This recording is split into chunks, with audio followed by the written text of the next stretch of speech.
Assalamualaikum warahmatullahi wabarakatuh. Anak-anakku sekalian yang insya Allah dimuliakan oleh Allah, syukur alhamdulillah pada kesempatan hari ini kita bisa bertemu lagi di materi bimbingan konseling. Kami harapkan semuanya dalam kondisi sehat walafiat. Gimana kabarnya anak-anakku sekalian? Masih tetap semangat ya untuk menjalani hidup, menjalani rutinitas yang menjadi kebiasaan baru, yang mana sudah kita hampir 1 tahun kita mengalami pembelajaran secara daring atau dalam jaringan, tapi itu semuanya tidak memutus semangat kita untuk meraih masa depan yang jauh lebih baik lagi. Anak-anakku sekalian yang dirahmati oleh Allah, kita lanjutkan materi kita. Di pertemuan yang pertama kemarin kita tetap membahas tentang tetap bahagia di tengah pandemi COVID, yang mana kemarin kita sudah membahas tentang bahagia itu merupakan kunci dari kesehatan kita, dan kebahagiaan kita itu tidak lain dan tidak bukan bisa terpaut dari yang namanya bahagia atau semangat.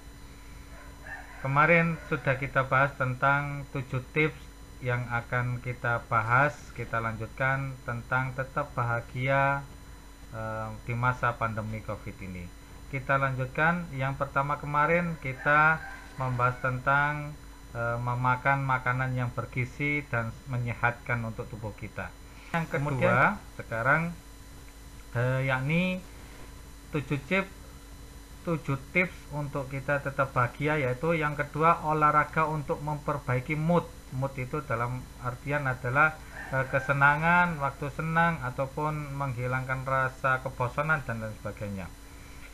Katanya sih olahraga bisa bikin bahagia dan senang.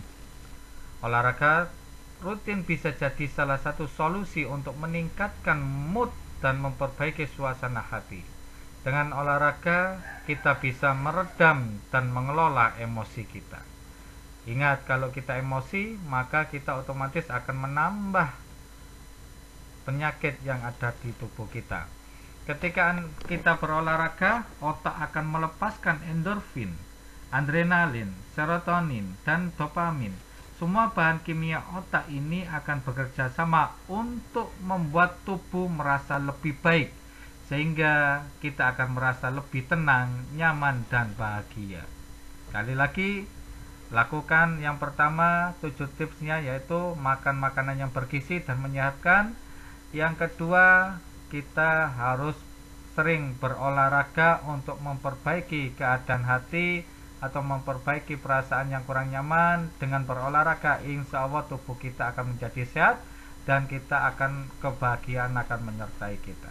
Kemudian yang ketiga yakni kita melakukan hobi dengan sepenuh hati. Hobi kita apa?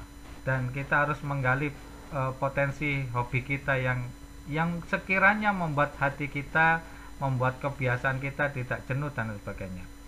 Kita semua pasti punya kegemaran atau minat. Nah, sesekali di tengah kesibukan work from home, lakukan hobi, dan kali ini lakukanlah dengan sepenuh hati. Melakukan sesuatu yang menyenangkan hati akan membuat kita tetap bahagia. Pastinya seperti itu. Lagi pula, siapa tahu dari hobi kita ini bisa menghasilkan pemasukan sampingan. Lumayan, biar bisa menambah dana talangan atau menambah dana untuk tabungan kita. Jadi supaya kita tetap bahagia di dalam kondisi pandemi ini, yang ketiga kita melakukan hobi dengan sepenuh hati.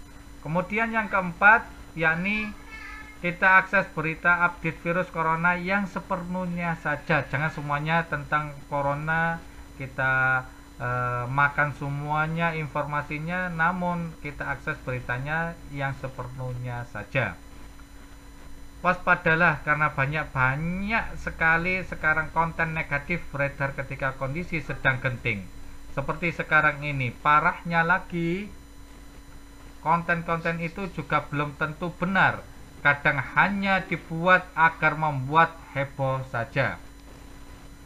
Yang seperti ini jelas akan mempengaruhi kondisi mental kita. Kita nggak akan bisa tetap bahagia jika setiap hari kita selalu terpapar konten negatif, apalagi jika secara terus menerus tentang info-info yang kejelasannya tidak kita jelaskan, kejelasannya berita itu tidak kita benarkan, tidak kita luruskan, akan membuat hati kita akan terasa terpukul, membuat hati kita akan terasa kecewa, dan mood kita akan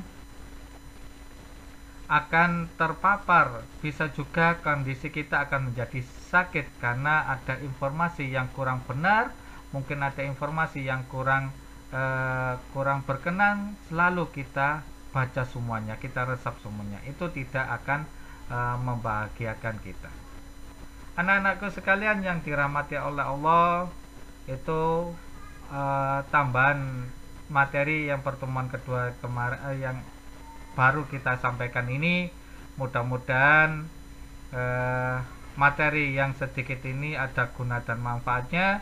Kita habiskan materi kita tentang tetap bahagia di masa pandemi COVID-19 ini di pertemuan yang ketiga berikutnya. Anak-anakku sekalian yang dirahmati oleh Allah, demikianlah materi yang dapat saya sampaikan, dan mohon maaf apabila ada kurang dan lebihnya. Akhirul kalam, wassalamualaikum warahmatullahi wabarakatuh.